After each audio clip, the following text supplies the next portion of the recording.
चलिए, तो हमने देखा कि धातु के दो अर्थ हैं, फल और व्यापार। जैसे धातु मतलब कि जैसे हमने कोई धातु पकड़ ली, जैसे सी धातु पकड़ ली, तो शी का अर्थ क्या होता है भाई? सोना। सोने। हाँ, तो सोने में क्या होता है? सोने से आपको क्या मिलता है? बोलो बोलो। जब आप शयन करते हैं ना, कुछ अनुभव होता है ना, आनंद का अनुभव होता है। तो यहाँ पर इस धातु का अर्थ जो फल होगा ना, वो क्या होगा? आनंद होगा। आनंद हो जाएगा। और व्यापार क्या होगा? भाई आप सोने के लिए कुछ क्रिया करेंगे ना, क्या क्रिया करेंगे? तो बताइए भाई, सोने के लिए क्या क्रिया करते हैं? बिस्तर लगाते हैं, फिर उस पर लेट जाते हैं। स्थिर इतना रह। तो कुछ करते हैं कि नहीं करते हैं? तो ये जो हो गया आपका व्यापार हो गया कुछ। क्रिया होगी। अब एक बात बताओ कि वो व्यापार और आनंद, ये दोनों फल किसको मिलेंगे? ये आपको ही ना मिलेंगे। ये समझ रहे हैं कि नहीं? जो क्रिया वहां पर करते हैं, ये क्रिया जी सर। और ये आनंद रूपी फल दोनों किसको मिलेंगे? कर्ता को। कर्ता को ही मिलेंगे। महोदय, माने एक आदमी के ही अंदर है। यानी दोनों का जो आधार है, फल हेलो, का और व्यापार का अधिकरण क्या है? समान है। क्या है? समान है। समान। महोदय, समान अधिकरण है। फल का भी और व्यापार का भी एक ही अधिकरण है। यानी यहाँ पर जो व्यापार है वो फल समान अधिकरण व्यापार है।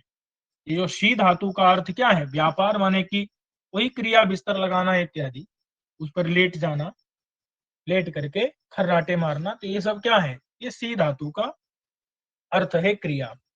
अब यही जो है सी धातु का अर्थ आनंद भी है भाई।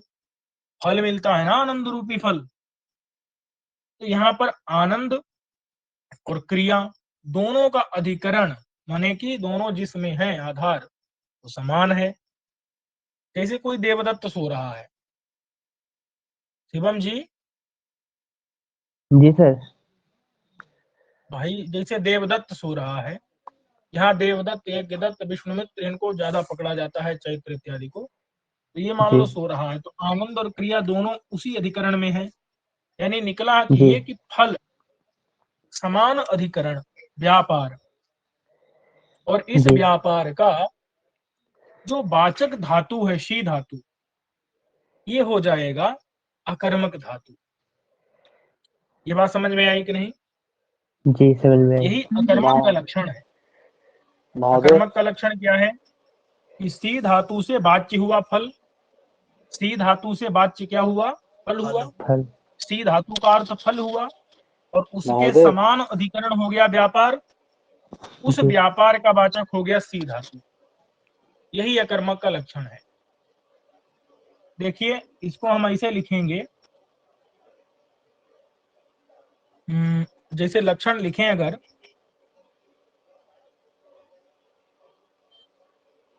धात्वर्थ फल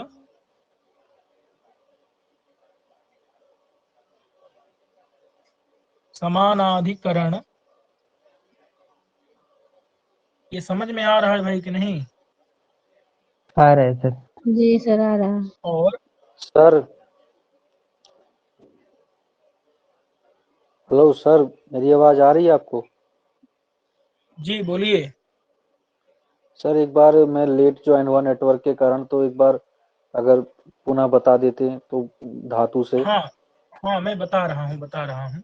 जी, अगर आपको धन्यवाद। समझ में नहीं आए तो आप फिर पूछिएगा। अभी फिर से एक बार बता रहा हूँ। देखिए, सी धातु, धातु हो गई शी धातु, और उसका अर्थ क्या हो गया? फल। तो उसका सी धातु का ही अर्थ है फल। भाई धातु के ही दोनों अर्थ होते हैं, फल और व्यापार। धातु का अर्थ फल, और ये फल कौन सा हुआ? ये आनंद रूपी फल हो गया। समझ रहे हैं कि नहीं? और इसके समान अधिकरण, समान अधिकरण हो गया व्यापार, क्रिया, बिस्तर लगाना इत्यादि, क्योंकि जिसके अंदर आनंद है उसी के अंदर क्रिया भी है। और उस क्रिया यानी व्यापार का वाचक कौन हो गया? हमारा सी धातु। इसलिए यही होता है अकर्मकत्व। जी। अकर्मकत्व यही होता है। तो अकर्मकत्व जो है सी धातु के अंदर चला गया, यानी सी धातु हमारी अकर्मक धातु होगी। क्योंकि कल किसी ने प्रश्न किया था कि अकर्मक और सकर्मक कहते किसे हैं, तो हमको ये समझना है कि अकर्मक और सकर्मक कहते किसे हैं। ये बात समझ में जिसके आई हो वो इस बात को बोल दे भाई फटाफट, फिर आगे चलते हैं। बोलो बोलो भैया, जल्दी बोलो। यदि धातु का फल और व्यापार यदि एक ही पुरुष में कर्ता में हो रहा है तो वो अकर्मक धातु है। हाँ, ये आपने समझ लिया। अब इसी बात को इस लक्षण को बोल करके समझा दीजिए। ये तो हो गया, मतलब सामान्य रूप से हमने भावार्थ समझ लिया, तात्पर्य आपने एकदम सही समझा है। लेकिन अब इसी बात को लक्षण से समझा दीजिए, लक्षण घटा दीजिए, कहने का मतलब। धातु का अर्थ फल हुआ आनंद, ठीक है। हाँ, एकदम सही। उसका समान अधिकरण हो गया व्यापार। व्यापार भी उसका समान अधिकरण उसी कर्ता कौन में सा है। व्यापार जी? वो जो क्या? सो रहा है, जो व्यापार, जो क्रिया उसने जो बेड वगैरह लगाया फिर उस पे जो शयन किया, हाँ, वही सब हो गया। बहुत बढ़िया। फिर तो वो एक ही कर्ता में जा रहा है, एक ही मतलब एक ही उसका जो फल वाचित्व है। जो है, उसका वाचित्व किसमें है? सी वाचित्व तो धातु में। धातु में ही है। वाचित्व जो है सी धातु में है। सी धातु में, इसलिए सी धातु अकर्मक धातु। सी धातु अकर्मक धातु है। क्या कोई अन्य इस बात को समझा? जी। बोलिए। सी धातु का जो फल है वह आनंद है और उसका जो समानाधिकरण है वो व्यापार में है और व्यापार की जो वाचक धातु है वो शी है। ये सी धातु हो जाती है अकर्मक। तो अकर्मक का लक्षण क्या हुआ, आप सुना दीजिए बिना देखे, अगर आ गया हो तो। धात्वर्थ फल समानाधिकरण व्यापार वाचितम अकर्मकत्वम। या अकर्मक का लक्षण बिना देखे आपको याद होना चाहिए। और आपको याद होना चाहिए कि धातु का ही अर्थ फल भी होता है और व्यापार का भी वाचक धातु ही होता है। इसलिए फल और व्यापार दोनों धातु के अर्थ होते हैं, बात आपको याद रखनी है। ये बात समझ में आ गई कि नहीं? जी सर। अब एक बात हमको और बतानी है इसके साथ ही साथ में, कि हम लोग चर्चा कर रहे हैं सर कर्म पर। जी सर कहिए। इसमें धातु का जो अर्थ है वो फल भी है और व्यापार भी है। व्यापार जो है सी का हाँ, वाचक है, सी धातु का क्या कहा? वाचक है। धातु व्यापार का जो है वाचक सर, नहीं, धातु वाचक है व्यापार की। अच्छा धातु वाचक है व्यापार की, ठीक है सर। जी, ये समझ में आया ना? जी। देखिए, कुछ शब्दावली को हम अगर समझ लेंगे तो हमको फिर भाषा समझने में क्लिष्टता का अनुभव नहीं होगा। तो देखिए, कर्म, यहाँ एक कर्म शब्द भी है। भाई ये तो हमने लक्षण समझ लिया, लेकिन अगर किसी को सामान्य रूप से बताएंगे, अकर्मक मतलब होता है जिसका कर्म ना हो, वो अकर्मक होती है। अब कर्म क्या बला है, तो कर्म भी बता देते हैं आपको। चलिए देखिए, ये व्यापार हो गया ना, ये व्यापार किसका अर्थ है? धातु का अर्थ है। ये जो व्यापार है ना भैया, किसका अर्थ है? धातु का अर्थ है। इतना तो स्पष्ट है ना? यानी कि इसको हम ऐसे लिख लेते हैं थोड़ा सा,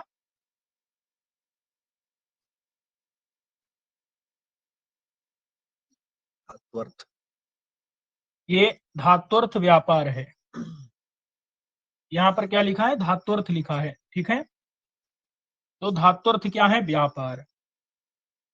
इतनी बात समझ में आई कि नहीं, ये बताइए। धात्वर्थ क्या जी है? सर। व्यापार। व्यापार है। व्यापार।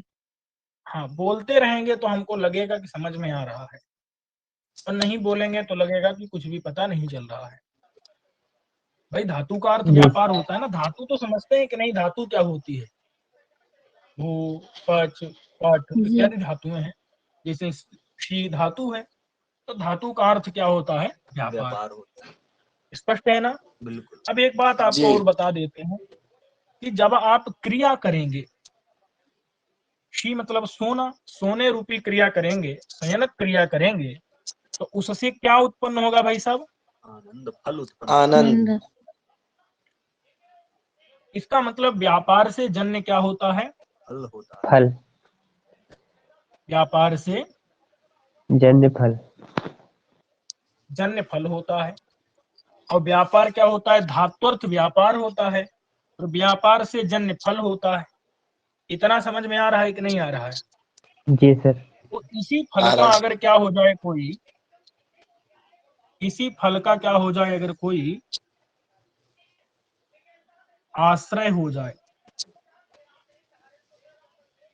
माने ये फल जिसके अंदर रहने लगे, ये आनंद जिसके अंदर रहने लगे, उसी को हम क्या कहते हैं? कर्म। कर्म। तो अब अगर आपसे लक्षण पूछा जाएगा कर्म किसे कहते हैं, तो कहो कि फल जिसको मिलने वाला है, फल का आश्रय जो भी है वो क्या होता है? कर्म होता है। ये आनंद जिसको मिलेगा वही क्या होगा? कर्म होगा। कर्म होगा। इतना समझ में आया कि नहीं आया? जी सर। बोलिए क्या समझ में आया? कि धातु सर का जो अर्थ विस्तार फल व्यापार होता है, वो व्यापार से जन्य यानी व्यापार से उत्पन्न जन्य होता है फल हमारा फल। तो फल का जो फल आश्रय यानी फल जिसके अंदर रहता है उसको कहते हैं कर्म। इस बात को आप बोल दीजिए। धातु का अर्थ व्यापार होता है और व्यापार से जन्य फल होता है, और फल का आश्रय जो भी होता है वो कर्म होता है। अब इसी बात को एक लाइन में बोलना है। धात्वर्थ व्यापार जन्य फलाश्रयत्वम कर्मत्वम। व्यापार जन्य। धातु अर्थ जन्य व्यापार जन्य फलाश्रयत्वम फलाश्रयत्वम कर्मत्वम। कर्मत्वम। भाई ये देखो, जो बताते जाएं सो लिखते जाइएगा अपना जैसे भी हो सके।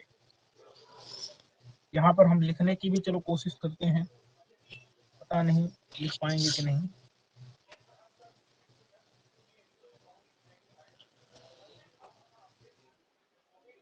वैसे यहाँ आप लोग देख लीजिए क्या, धात्वर्थ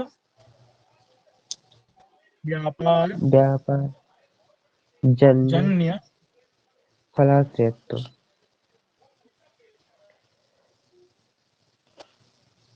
फलाश्रयत्वम कर्मत्वम या कर्मस्य लक्षण। वहां तक आपको दिखाई भी नहीं दे रहा होगा। चलिए समझ लीजिए भाई। तो धात्वर्थ व्यापार जन्य फलाश्रयत्वम कर्मत्वम, ठीक है। जी सर। अब इसको बिना देखे कौन बोलेगा? धातु अर्थ व्यापार जन्य फलाश्रयत्वम कर्मत्वम। ये कैसे प्रमाणित होगा कि आपने बिना देखे बोला है? आप बोलिए, आप कहिए कि बिना देखे बोले हैं तो प्रमाणित हो जाएगा। बोलिए। हम बिना देखे बोल रहे हैं, शब्द प्रमाण है। फलाश्रय। अब दूसरा कोई बोले सत्यापित। तो प्रमाणित।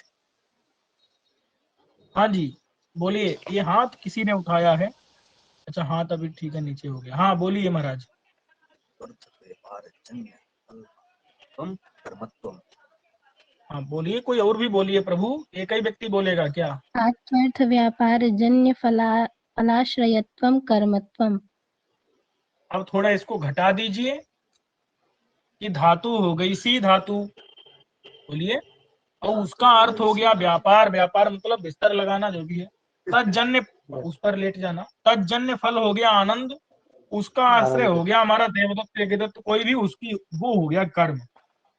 इस बात को बोलिए। धातु ही से उसका अर्थ हुआ जो भी व्यापार, उस व्यापार से जन्य हुआ आनंद, उस आनंद का आश्रय हुआ देवदत्त चैत्र इत्यादि, तो वो कर्म हुआ। हाँ इस बात को दूसरा भी कोई बोल दे।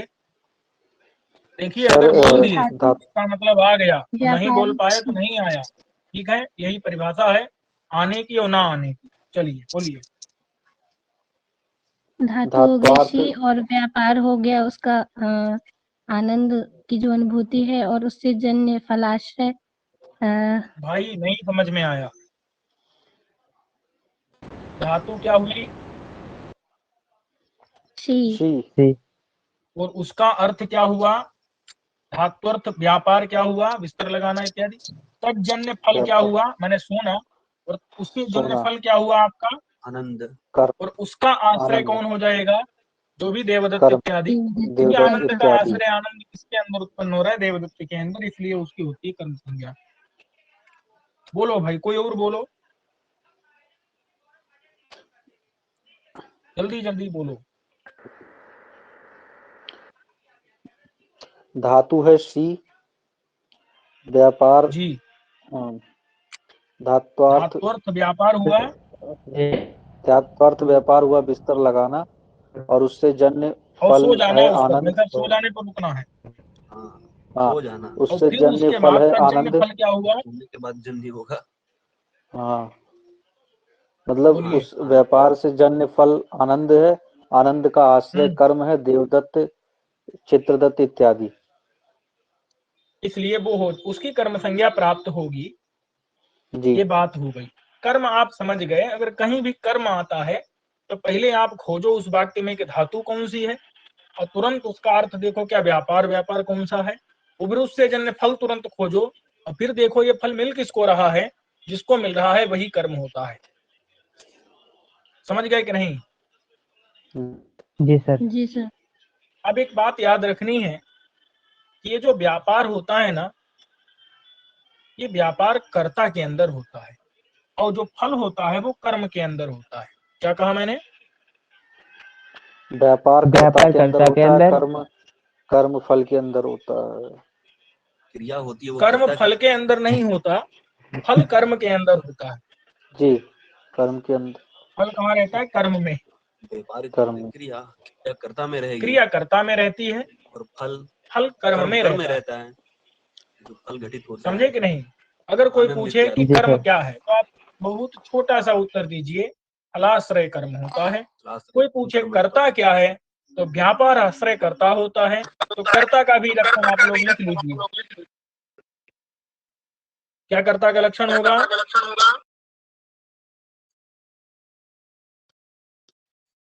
भाई कोई। व्यापार श्रेय कर्ता। हाँ, धात्वर्थ व्यापार, और इसी के आगे जोड़ना है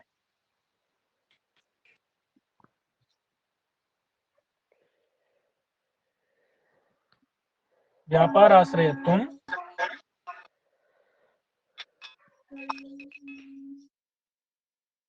धात नहीं समझ में आ रहा है। आ रहे धात्वर्थ व्यापार आश्रयत्वम कर्तृत्वम। कोई दूसरा भी अनम्यूट करके रखा है क्या?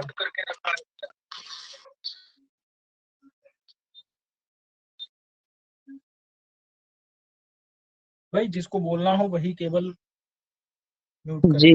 मैंने म्यूट करे। चलिए तो बोलिए भैया, कर्ता। अन्य फलाश्रयत्वम कर्मकत्वम।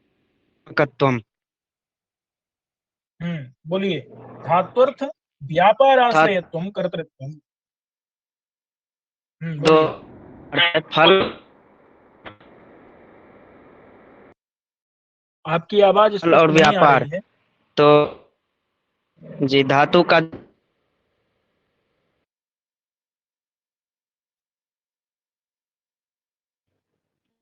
अरे भाई, कर्ता किसे कहते हैं, कि धातु का अर्थ जो व्यापार, और उस व्यापार का जो भी आश्रय हो वही कर्ता होता है। इसी बात को बोल देना है, बोल दो।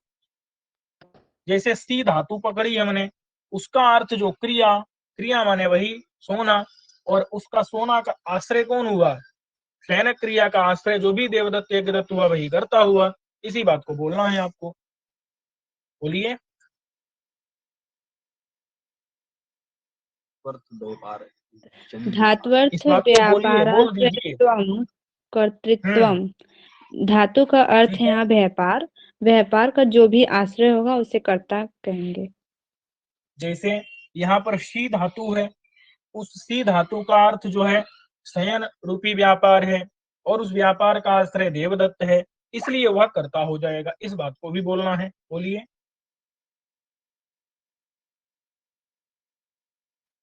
जैसे सी धातु है, सी धातु का अर्थ है सोना, और यहाँ पे इसका सोने का आश्रय देवदत्त है, मतलब वो सो रहा है, तो यहाँ पे वो कर्ता हो गया। ठीक है, तो ये बात हमने समझ ली। अब समस्या ये इस बात की है कि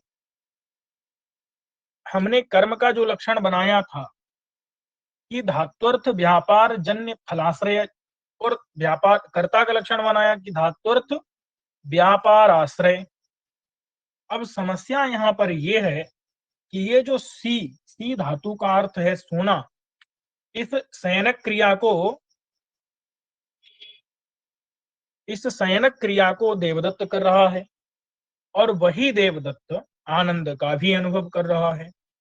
यानी कि यहाँ पर हमारा देवई दत्त जो है ना, वो क्रिया का भी आश्रय यानी कर्ता भी है, फल का भी आश्रय यानी कि कर्म भी है। तो जब कर्ता और कर्म दोनों है तो एक साथ में तो दो नहीं हो सकते, क्योंकि व्याकरण का एक सूत्र है। कौन सा सूत्र है? आ कडारा दे का संज्ञा। इस सूत्र को कौन कौन सुना है भाई? आकडारा देकर संज्ञा, सब सुने। नहीं सर। हाँ, जी हाँ, इस सूत्र का मतलब पता है किसी को? ये सूत्र कहता है कि पाणिनि की अष्टाध्यायी में आपको कडारा कर्मधारय, इसके पहले तक एक की एक ही संज्ञा करनी है, दो दो करनी नहीं है। अब यहाँ पर तो भैया इसकी कर्म संज्ञा भी प्राप्त हो रही है और कर्तृ संज्ञा भी प्राप्त होगी। ये समझ में आ रहा है कि नहीं आ रहा है? जी सर। क्योंकि कर्म संज्ञा क्यों प्राप्त होगी बताइए? क्योंकि वो फल का आश्रय भी है।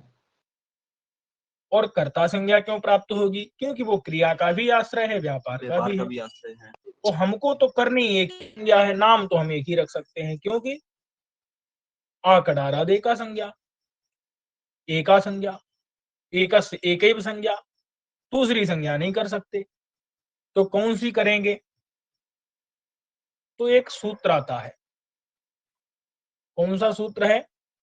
विप्रतिषेधे परम कार्यम। परम कार्य। सुने हैं ना भाई? जी बोलिए सर। कौन सा जी सूत्र सर। है? विप्रतिषेधे परम कार्यम। विप्रतिषेधे परम मतलब बाद कार्यम। वाला कार्य नहीं करना। कर्म कार्य। तो बाद वाला कर लेंगे। संज्ञा है, कर्तृ संज्ञा है। ये बात समझ में आ रही है कि नहीं? जी गुरुदेव।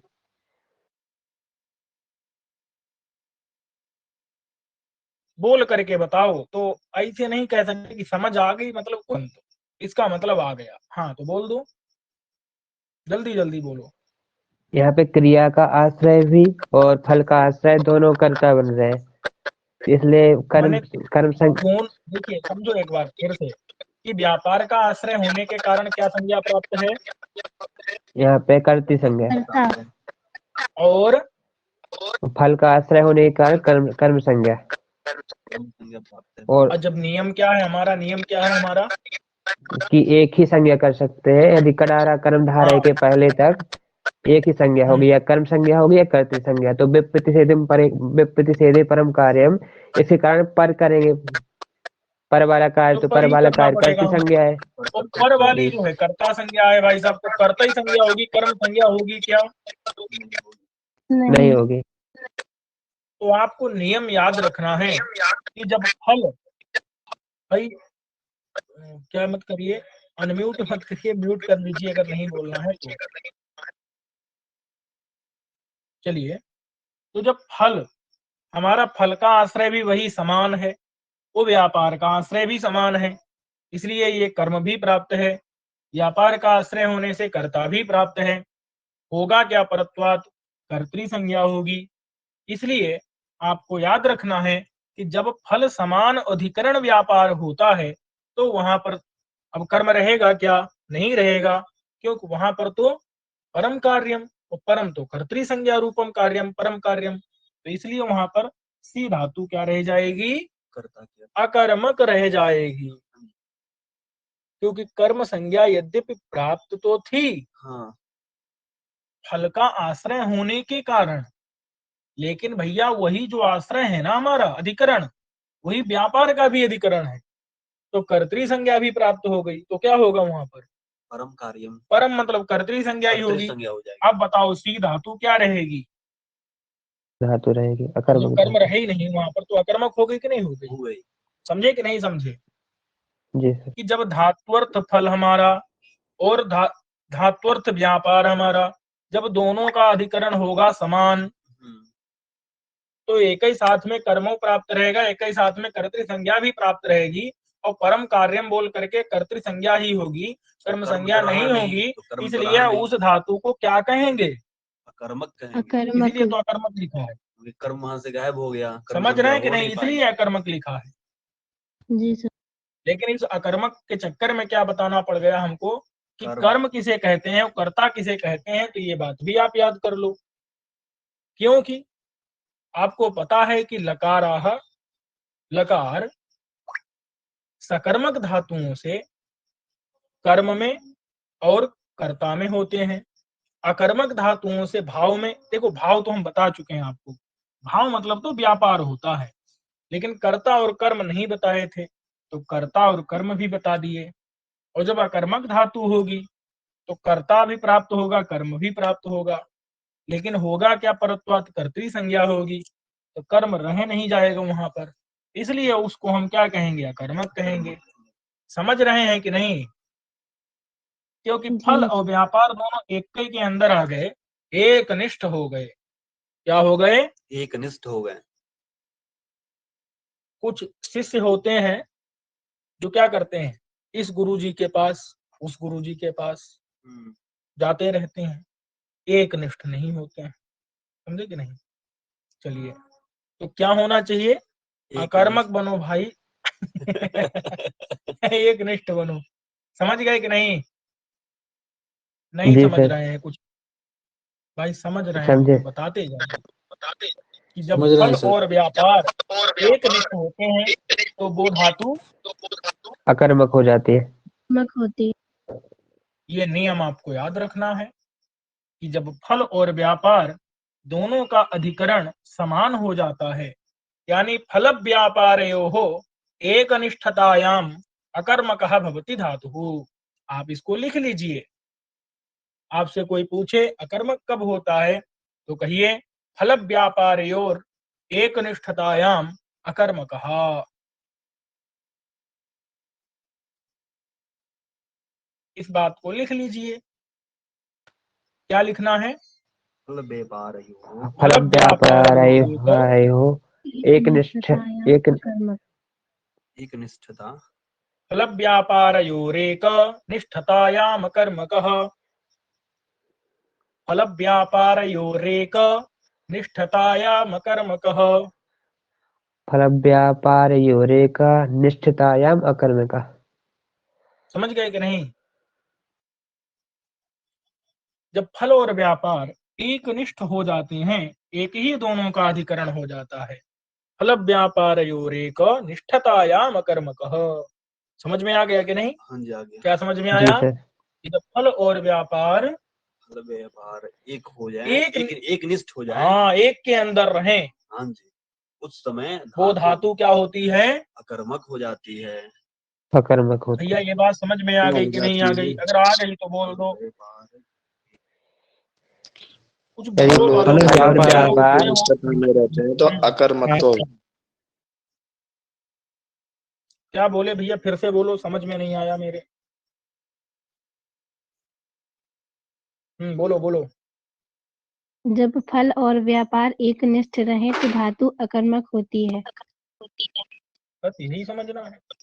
अब वो संस्कृत वाली कोई पंक्ति थी उसको भी बोल दो। जब फल और व्यापार एक निष्ठ हो, एक ही जगह पर हो तो वह धातु जो होती है वो अकर्मक धातु होती है। ठीक है, ये बात आप फल समझ गए। अब इसी का फल संस्कृत अनुवाद को भी समझ लो। फल व्यापार योरेका निष्ठतायाम अकर्मक। समझ गए। चलिए अब देखिए, इसी अकर्मक को हमको सकर्मक बनाना है, तो बहुत बड़ी समस्या थोड़ी है। यहाँ जो आ है ना इसको मिटा दो, ओनली बस ये समान अधिकरण को मिटा दो, यहाँ पर भी समान अधिकरण, इसको भी गायब कर दो।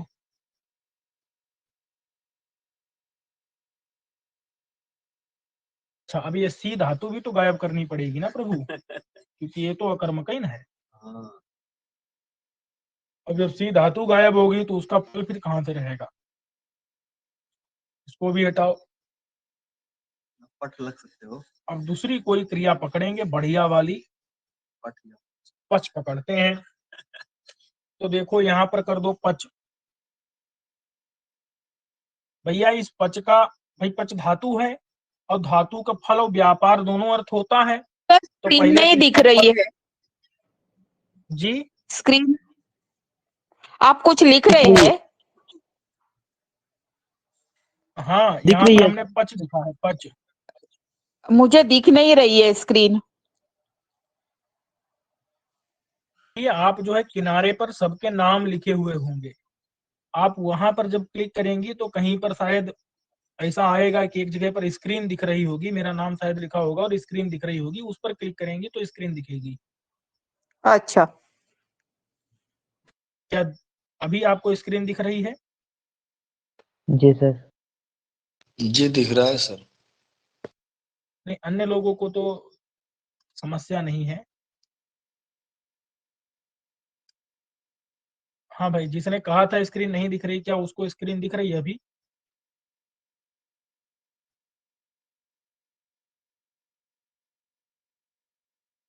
चलिए, नहीं दिख रही है। अब देखिए जहां पर सभी लोगों का नाम लिखा हुआ है, एक किनारे पर सबका नाम लिखा हुआ होगा, वहां से आप, सर का नाम सबसे ऊपर है, वहां क्लिक करके देखिए। तो वहीं पर कहीं पर दिखाई दे रही होगी आपको स्क्रीन, उस पर क्लिक करेंगे वहाँ तो किया लेकिन नहीं आ रहा है। फिर हो सकता है कि आपके फोन में मतलब नेटवर्क प्रॉब्लम हो, ऐसा भी हो सकता है। आप एक बार दोबारा लॉगिन करके देखिए।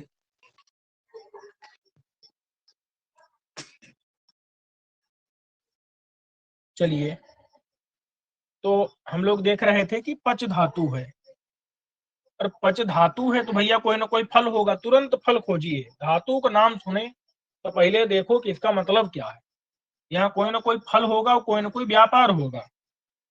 अब पच में क्या होता है भाई, तो पकाते विकलिति। हैं। कैसे पकाते हैं?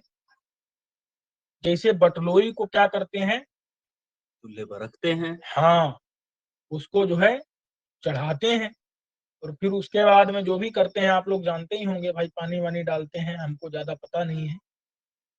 तो उसमें फिर चावल डालते हैं और जो भी वो करते हो, चलाते वलाते हो, पता नहीं क्या क्या होता है, फिर उतार लेते हैं। ये पता है। अब इससे होता क्या है, चावलों के अंदर थोड़ा सा, विकृति आ जाती हाँ, उस विकृति को मतलब होता है कि थोड़े से वो मुलायम हो जाते हैं, तो थोड़े से बढ़ जाते हैं। मृदु विषदत्व विकृति। कोई आपसे पूछे विकृति क्या है, तो भैया विकृति भी लोगों ने लिख रखी है, मृदु विषदत्व विकृति। मृदु मतलब मुलायम हो जाते हैं, तो विशद माने बढ़ जाते हैं थोड़े से। तो आपको व्यापार समझ में आ रहा है कि नहीं? जी। व्यापार क्या है वहां पर? विकलिति। व्यापार विकृति नहीं है, विकृति फल है। विकृति तो पकाने से हाँ, व्यापार आपका जो है अधिश्रयण है, चढ़ाना, फिर उसके बाद जी। वहां चलाना उसको चलाना, दरवी परिघट्टन, चूल्हे ऊपर धारण और फूतकार। नीचे से फूंकते हैं चूल्हे को, नहीं समझे? आजकल तो नहीं फूंकते हैं लेकिन जैसा कि लिखा है तो ऐसे कुछ व्यापार के नाम दिए हैं, ये समझ रहे हैं कि नहीं? जी सर, समझा।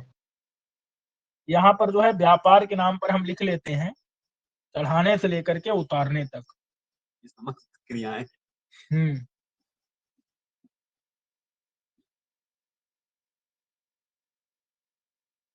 अधिश्रयण से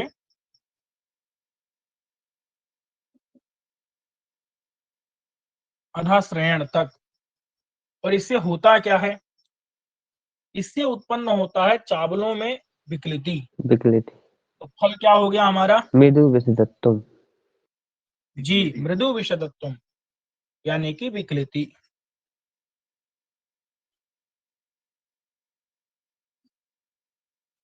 ये हो गई विकृति। अब ये देखना है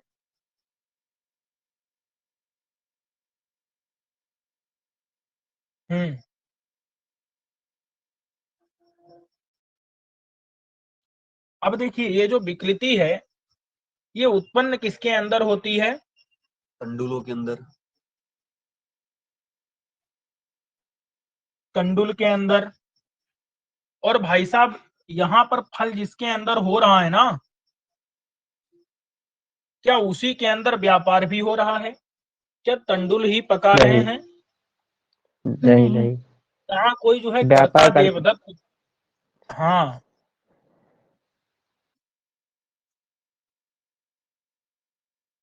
यानी कि व्यापार हमारा जो व्यापार फल है, कर्ता के अंदर। हाँ, और फल जो है वो कर्म के अंदर है।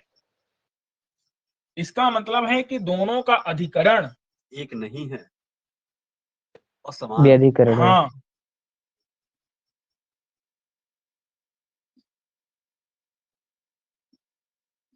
अब इसकी भाई आप संधि कर लेना।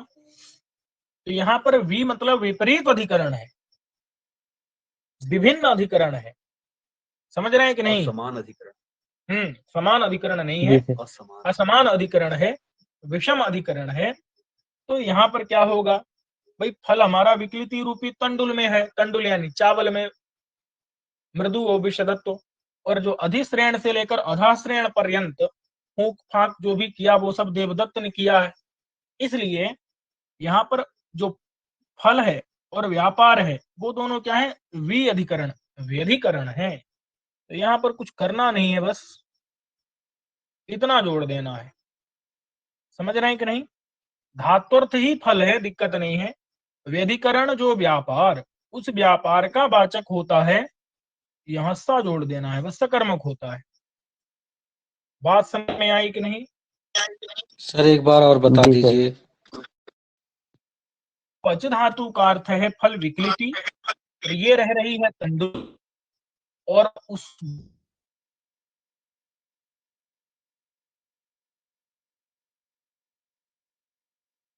की चढ़ाने तक वो देवदत्त में भी मतलब विपरीत अधिकरण है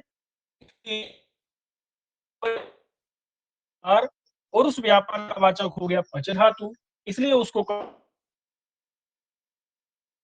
बोलो बोलो।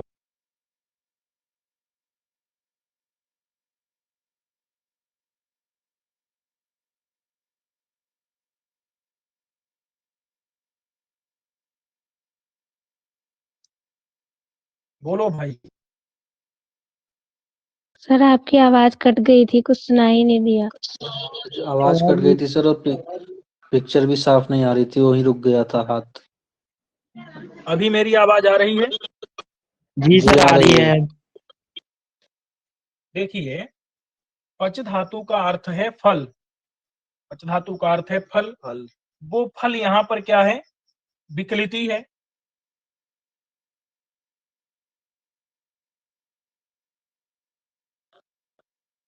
सर अब तो कुछ भी नहीं दिखाई पड़ रहा है।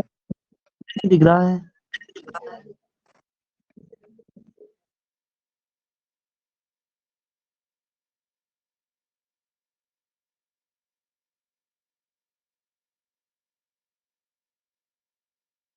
गायब हो गई।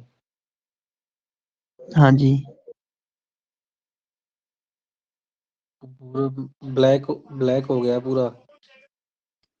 हाँ जी।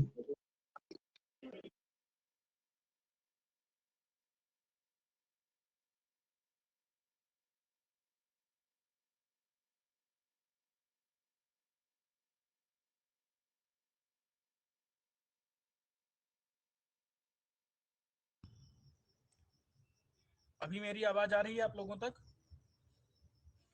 जी सर। जी सर आ रही है।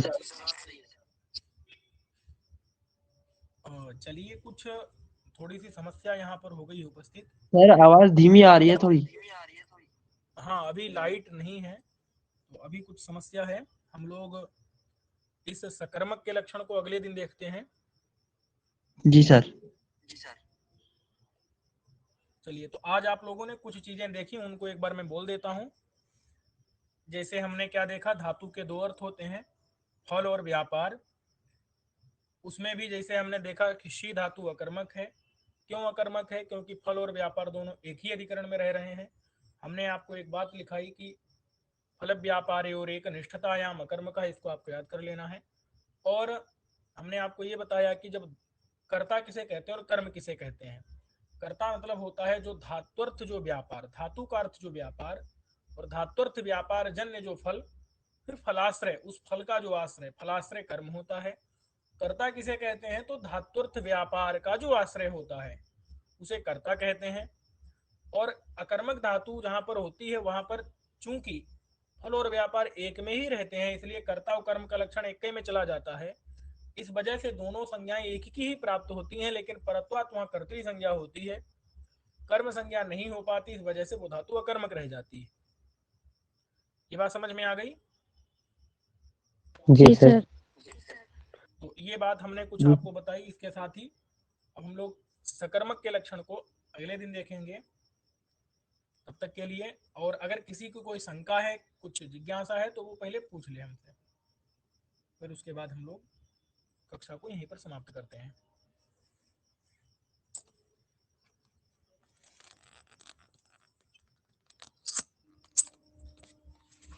भाई व्याकरण पढ़ते समय ना ये कुछ चीजें पता होनी चाहिए कि कर्ता क्या है, कर्म क्या है, कर्म क्या है, अकर्म क्या है, धातु क्या है, धातु का अर्थ क्या है। ठीक है।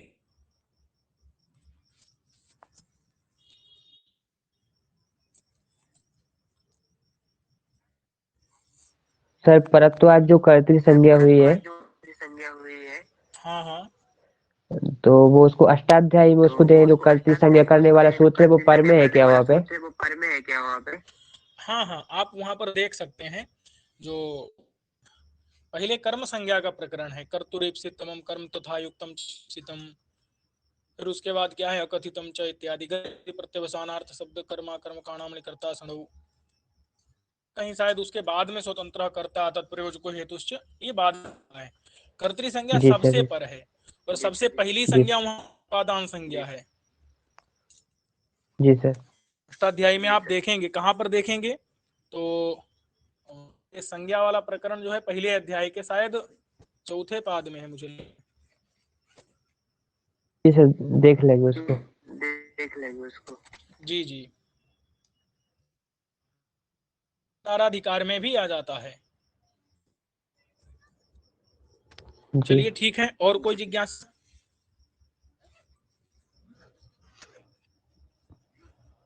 अगर अकर्मक किसे कहते हैं तो धात्वर्थ फल समानाधिकरण व्यापार वाचितम अकर्मक, तो यही बोलेंगे। अकर्मकत्व मतलब कि धात्वर्थ फल समानाधिकरण व्यापार वाचित्वम अथवा व्यापार वाचकत्वम। वाचित्व और वाचकत्व एक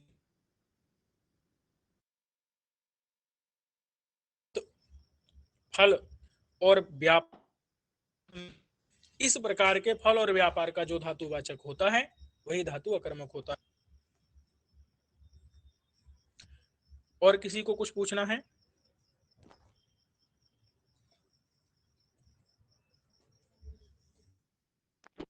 मेरा पाठ आज की वजह से नहीं हो पाया, तो ये रिकॉर्डिंग मुझे मिल सकेगी आज की?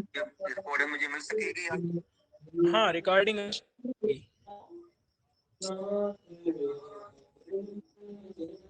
ठीक, अच्छा, तो सभी मित्रों को नमस्कार और धन्यवाद। हम लोग अगली कक्षा में मिलते हैं। ठीक है, नमस्कार। महादेव भैया नमस्कार। जी नमस्कार।